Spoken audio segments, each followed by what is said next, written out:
The golf swing, what really matters. Part 1, the windup. Let's get after it.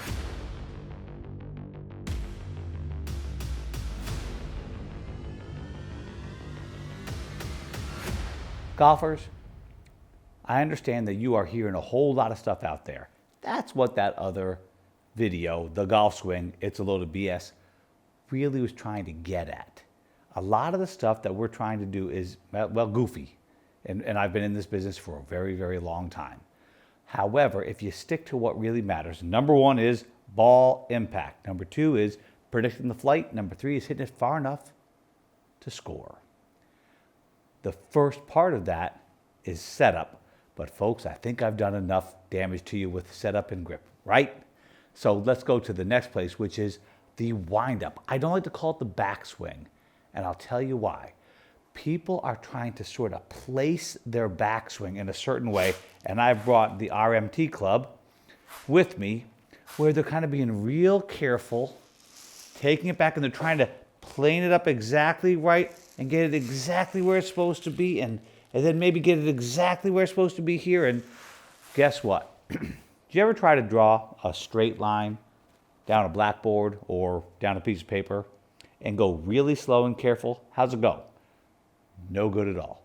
Well, I'm here to tell you, if you can put a little momentum into this backswing, this club will not want to wave around on you. So here's how you begin the windup. Number 1, you probably go the wrong way. What? Yep. Watch this. So from here, this is that RMT club you guys have seen in here before. And I use this at home. I use it at work. I do some real goofy stuff with it this way, and I've got to slow it down this way and turning wise. But I also use it for the windup. And I want you to think of this. Rather than ever call it a backswing again, which sort of connotes moving this way, that's back. I want you to think that you're going to have an upswing and a downswing. Now, what does that mean? Well, I've got this whole bunch of shot in here, and I'm going to,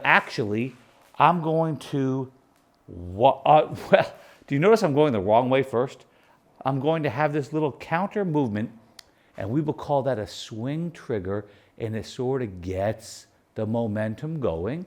And I do something kind of cool.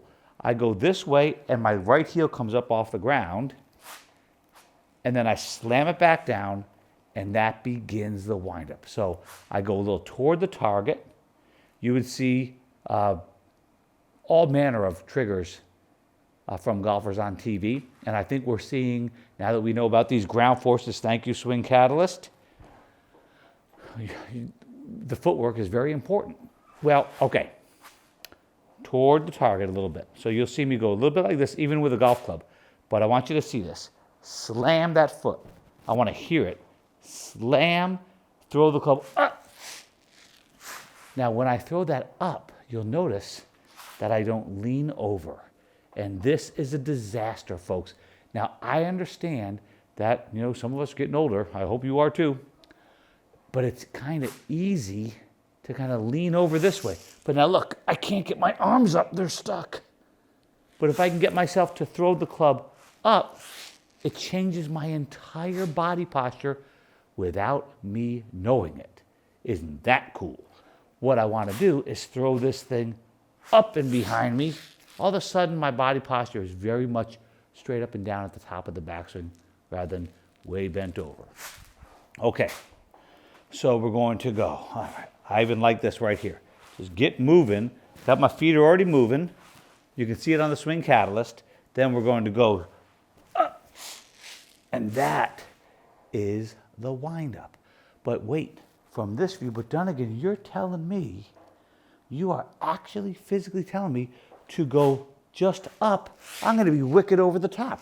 Well, folks, here's the thing. You can go a little more around and up.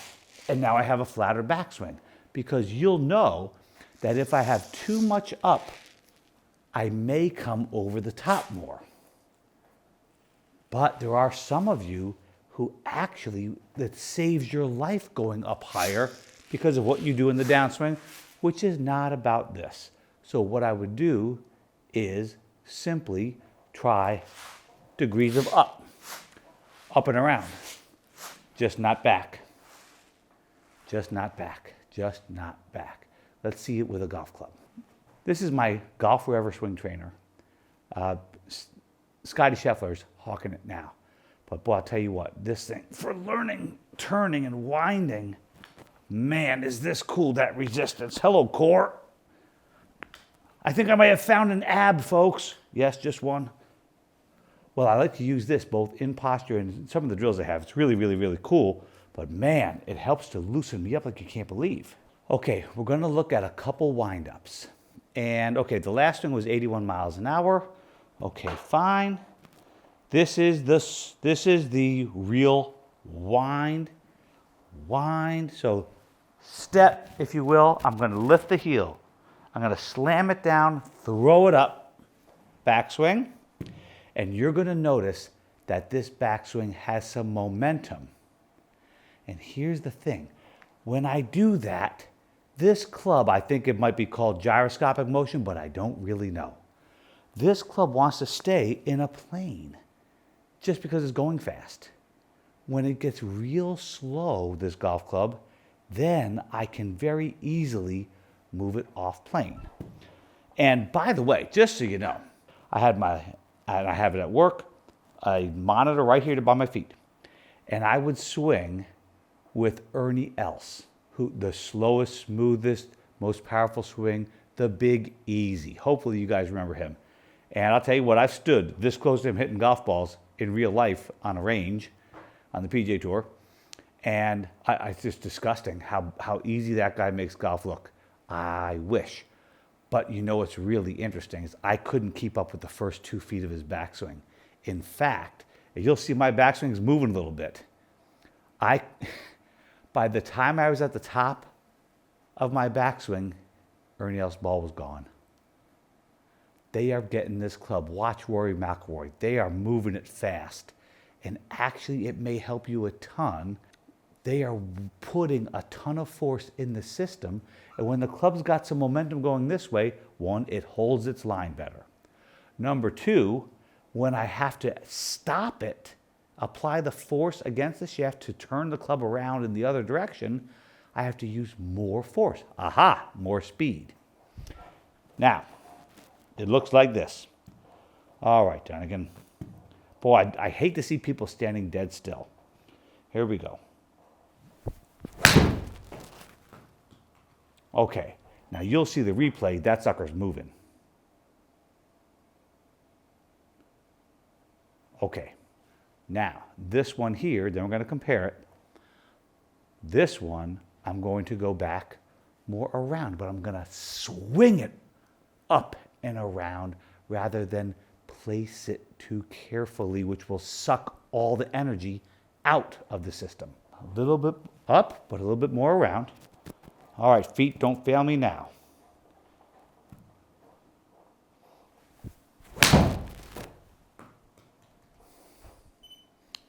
Okay, fastest swing of the night right there, folks. Very interesting. Can we take a look at those 2 swings? In both conditions, well, something really cool happened in the second one.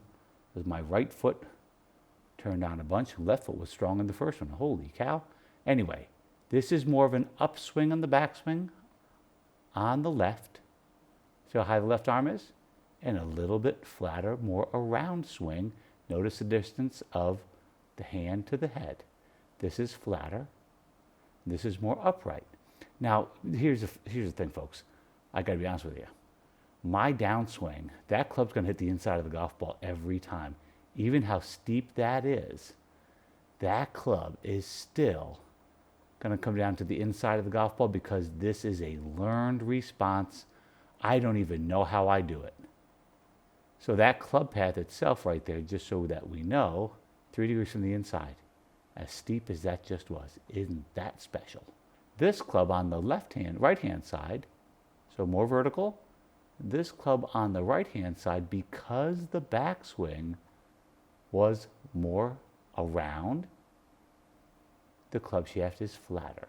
This, personally, is how I feel I create much, much more consistent ball flight, folks. But regardless, both swings hit the ball from the inside and bottom out after the golf ball. Yay. Let's look from the face-on view. This is the windup. I am swinging this golf club. I am not gently going with this backswing, folks. Let's watch it. Good. Dunigan, I love it.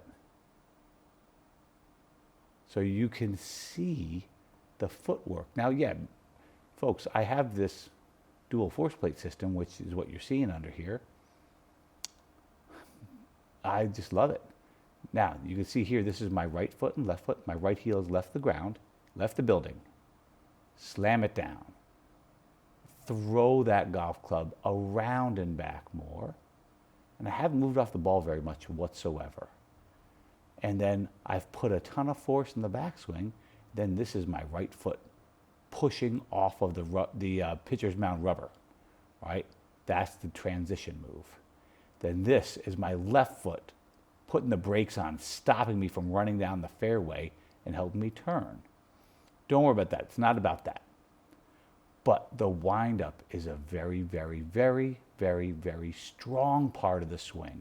Yes, there are some folks who do hit the golf ball very straight and kind of short with a very slow windup. I don't think I want you to do that, folks. At least try this, and it may help to plane up your swing as it is. Isn't that something? But Dunigan, that's just getting around, right? And you're going to see that we just have different ranges. Tony Finau only turns about 80 degrees at the most, right? Where Rory McIlroy turns 125 degrees, something insane. They both hit it pretty darn good, though. Well, everybody's got their own physical limitations. So what I'm going to say is I would want you to try to get this around and up with some speed and see how far that takes you. I don't want to see you getting your backswing legs going all crazy, because getting out of this, remember, you're going to have to turn around the other direction. Getting from here all the way back down, you probably need to be as coordinated as Bubba Watson, which, no offense, you're probably not. I would say, when you're swinging back, when you're throwing this thing, you're flinging the backswing back, you might feel, hey, I'm going to get my shirt buttons around. See if that makes enough backswing. Understand that if you don't turn enough, you may have to do some kind of cool move on the downswing, getting the club inside. But what I find is you don't have to turn 100 degrees to hit the ball from the inside. But you do have to get some winding up. And it turns out, when I swing this back with some serious effort, I turn much better than if I go slow. I hope you understand that. So the windup does begin from the feet. Slam this baby down. Throw the head of the club up and around. Don't take it back low and slow. Look what I just did. Okay. But we have one wind-up case study that we have to take care of. There are some folks with pretty bad posture. Okay, there just are. Now, I do every time I'm in here, which is at least, gosh, got to be 3 or 4 times a week. I just love it. I just love hitting that ball up there all the time. Well, some people have a lot of C posture. When they go back, they do move off the ball and have some of this round back still in there. And I can't get them out of it. They just, through years of usually working at a desk, have done this number to themselves. And by the way, if you still work at a desk, get the desk at eye level so you don't do this number anymore. It's killing your golf game. That said, if you do have that posture, we do have a workaround for that.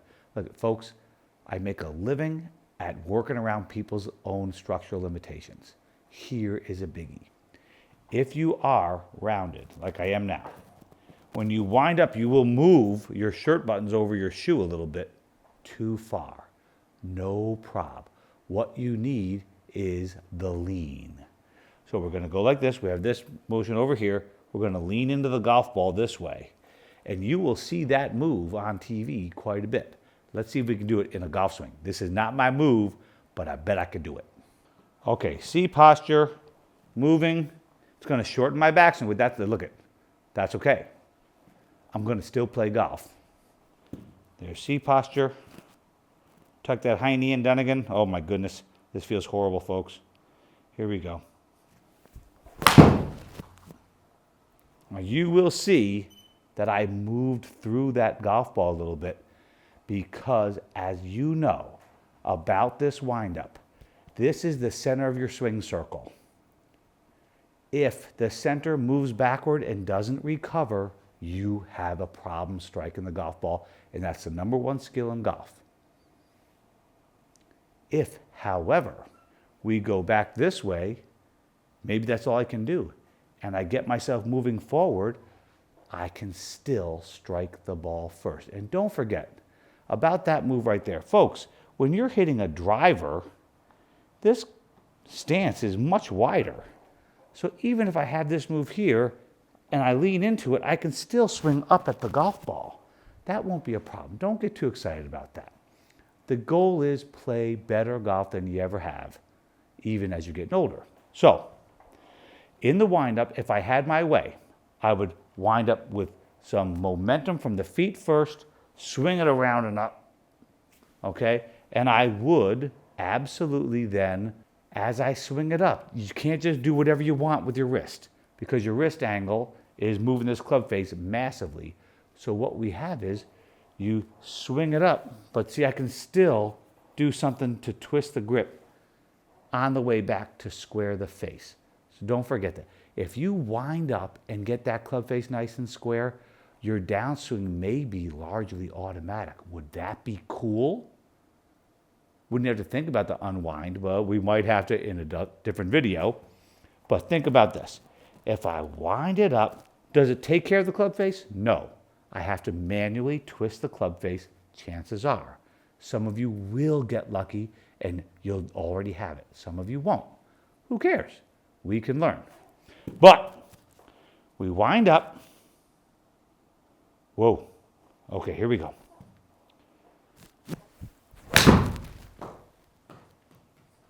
And a neat thing happens.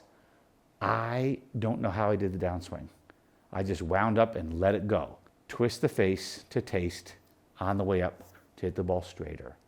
I really hope that clarifies the first biggie.